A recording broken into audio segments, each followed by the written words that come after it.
పూలే అంబేద్కర్ సంవిధానం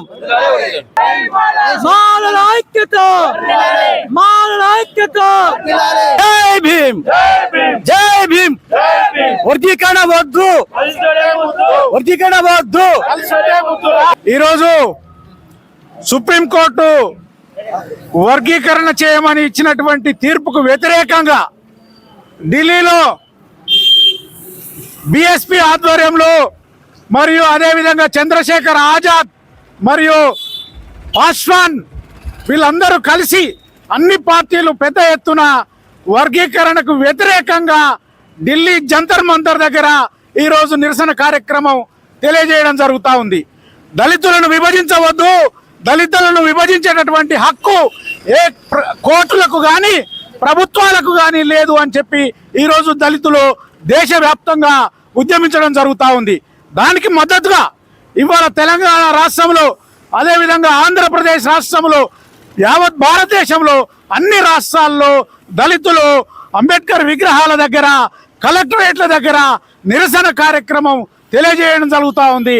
దీంట్లో ప్రధాన ఉద్దేశం వారు చేస్తున్నటువంటి ఉద్యమానికి మేమందరం కూడా మద్దతు తెలియజేస్తూ ఈ జిల్లా వ్యాప్తంగా నిరసన కార్యక్రమాలు తెలియజేయడం జరుగుతూ ఉంది.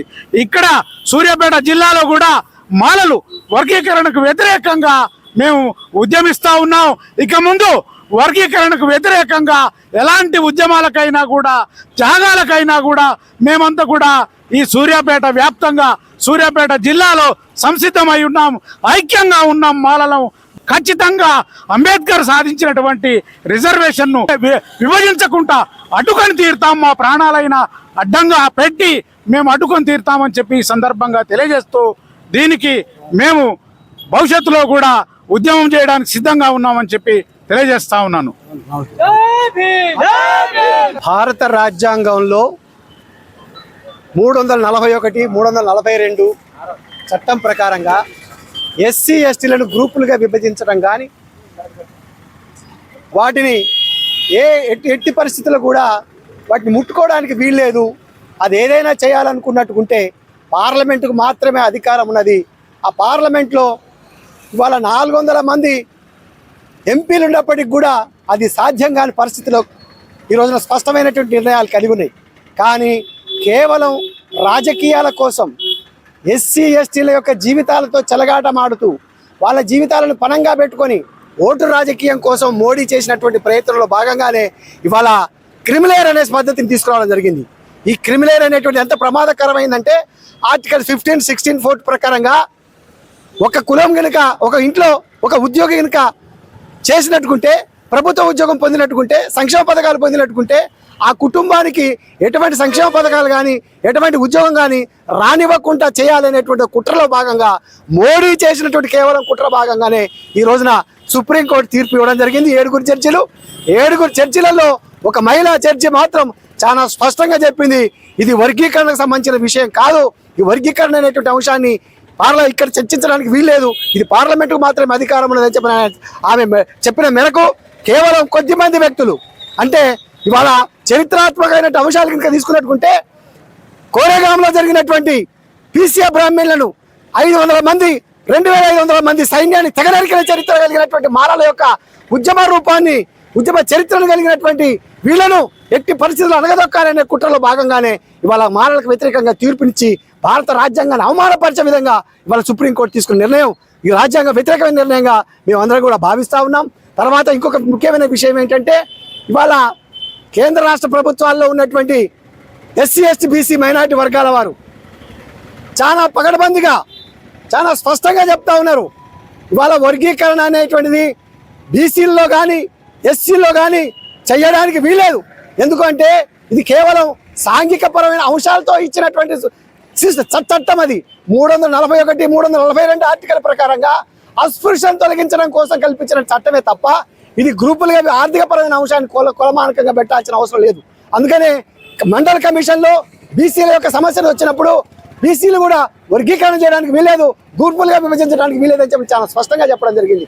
అయినా ఈ రోజున దాన్ని ఉదాహరణ తీసుకొని ఆర్థిక పరమైన అంశాలు తీసుకొని ఇలా సుప్రీంకోర్టు ఇచ్చిన తీర్పు ఇది రాజ్యాంగ వ్యతిరేకమైన తీర్పు కాబట్టి దీన్ని మేము నిరసన తెలుపుతున్నాం.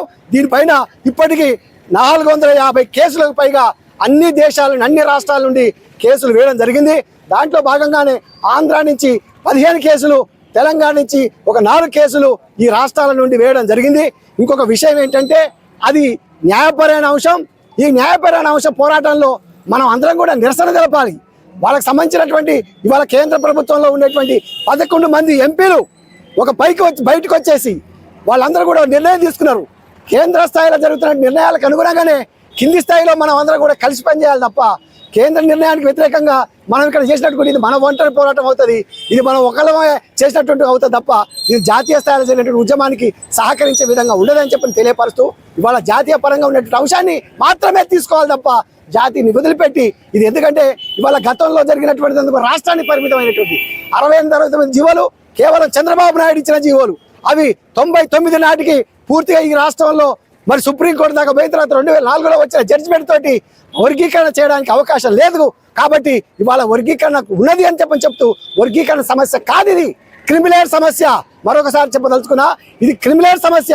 క్రిమిలేర్ సమస్యను పూర్తిగా అవగాహన కలిగినటువంటి ఎవరు కూడా దీన్ని ఒప్పుకోవడానికి వీల్లేదు. ఎందుకంటే ఇవాళ ఎస్టీలే కాదు, ఎస్సీలే కాదు, సబ్బండ వర్గాల వాళ్ళు 1262 కులాలు ఎస్సీ కులాల జాబితాలో ఉన్నటువంటి వాళ్ళు, 800 కులాలు ఎస్టీ జాబితాలో ఉన్నటువంటి వాళ్ళు, వాళ్ళందరికి సంబంధించిన సమస్య కాబట్టి ఇది సుప్రీంకోర్టు తప్పు నిర్ణయం తీసుకుంది. కేవలం రాజకీయ పరంగా మోడీ చేసినటువంటి గైడెన్స్ ప్రకారంగా జరిగినటువంటి తీర్పుగా భావిస్తూ దీన్ని పూర్తిగా మేము వ్యతిరేకిస్తూ అన్ని కలెక్టరేట్ల ముందు ధర్నా జరపాలని, అన్ని ఏరియాల ముందు మనం రిప్రజెంటేషన్ ఇచ్చేసి మనం నిరసన తెలపాల్సిన అవసరం ఉంది. చాతనంత మేరకు ఎంతమంది 100 మంది వచ్చారా 1000 మంది వచ్చారా సమస్య కాదు. ఇక్కడ అది వాక్యమైనటువంటి ముఖ్యం కాదు, ఇక్కడ ఎంతమంది నిరసన తెలుపుతున్నారు అనేది ముఖ్యం. ఈ వాయిస్ని పబ్లిసిటీలో తీసుకోవాల్సిన అవసరం ఉంది. కాబట్టి ఈ నిరసన కార్యక్రమానికి మేమందరం కూడా భాగస్వాములమై ఈ కార్యక్రమంలో భాగస్వాములమై ముందుకు పోతామని చెప్పి తెలియపరుస్తూ జై భీమ్, జై భీమ్. ఈ దేశంలోని మనువాదులు, అగ్రకుల పార్టీలు అందరు కుట్రబన్ని ఈ దేశ ఉత్పాదక శక్తులైనటువంటి ఎస్సీ ఎస్టీలను కులాల వారిగా మరి వర్గీకరించాలని చెప్పి పెద్ద కుట్ర జరుగుతుంది. దీని విషయంలో మా సోదరులు చాలామంది అన్ని విషయాలు ఆంతరంగ విషయాలు తెలుసుకోకుండా మొత్తం ఒక కుల సమాజం మీద ఎంతో ఈ దేశానికి ఎంతో సేవలు చేసేటువంటి మాల కుల సమాజం మీద నిప్పులు గొక్కుతూ అసత్య ప్రచారం చేయడాన్ని ఈ దళిత సమాజం అందరూ కూడా అర్థం చేసుకోవాలి, అగ్రవర్ణ పార్టీలు అర్థం చేసుకోవాలని కోరుచున్నాను. ఎందుకంటే ఈరోజు ఒక దుష్ప్రచారం జరుగుతుంది. ఈరోజు మాలలు మొత్తం కూడా ఎస్సీ ఉన్నటువంటి ఫలితాలు మొత్తం వారు అనుభవిస్తాండి. ఇది చాలా దుర్మార్గమైన దుష్ప్రచారం. ఈరోజు గవర్నమెంట్ లెక్కలుగా తీసుకుంటే కానీ ఎవరు అనుభవిస్తారంటే దయచేసి ఏమనుకోవద్దు, మన మాదిగ సోదరులు మొత్తం కూడా 100% అభివృద్ధి ఫలాన్ని అందుకుంటున్నారు. కానీ ఇక్కడ బదనాం మాత్రం మాల సమాజమే చేస్తున్నారు. మరి అది ఎందుకు చేస్తున్నారు? అదేవిధంగా రిజర్వేషన్ వర్గీకరించారు. ఏ వర్గీకరణ చేసిన తర్వాత ఒక సైంటిఫిక్ నేచర్ ఉంటుంది, దీనికి ఒక శాస్త్రీయ పద్ధతి ఉంటుంది.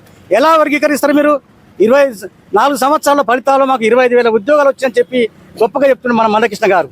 మరి 25 సంవత్సరాల్లో 2 లక్షల ఉద్యోగాలు మనం కోల్పోయినాం. మరి ఎక్కడి నుంచి వచ్చినావు అవి? మీరు ఎప్పుడు మాట్లాడినా కానీ వర్గీకరణ అయ్యేంత వరకు మనం ఉద్యోగాలు భర్తీ చేద్దని చెప్తే అవన్నీ కూడా మరి మాయమాటలు నమ్మినటువంటి అగ్రవర్ణ పార్టీలు ఈరోజు బ్యాక్లాగ్ పోస్టులను నింపకపోతే ఇప్పుడు 2 లక్షల ఉద్యోగాలు కోల్పోయి మన చదువుకున్న సమాజం, దళిత సమాజం, గిరిజన సమాజం ఇక్కడ రోడ్డు మీద పడుతున్నారు. మరి దయచేసి మరి మీరు ఒక ఉద్యమం రాబోయే రోజుల్లో ఈరోజు ఏమవుతుందంటే మొదటిగా 30 సంవత్సరాలకు ఉన్న ఉద్యమము ఎస్సీలను విడగొట్టడం. కానీ ఇప్పుడు ఏంటంటే కులంలో కుల పంచాయతీ, మాలోళ్ళకు మాలోళ్ళ పంచాయతీ, మాదిగోళ్ళకు మాదిగోళ్ళకు పంచాయతీ అంటే ఒక క్రిమిలేరు. ఎక్కడ క్రిమిలేరు? ఈరోజు క్రిమిలేరు అందరికి వర్తించాలి. ఈరోజు అగ్రవర్ణ పార్టీలు ఉన్నారు, మరి మంత్రి పదవులు మీరే తీసుకుంటారు, ముఖ్యమంత్రులు మీరే అవుతున్నారు, దేశ సంపద మీరే తీసుకుంటారు. మరి క్రిమినల్ తీసుకుంటే దేశ సంపద మొత్తం మాకు వదిలిపెట్టండి. ఇది ఎక్కడ క్రిమిలేరు? ఆ క్రిమినల్ చెప్పే తప్పు విధానం అది.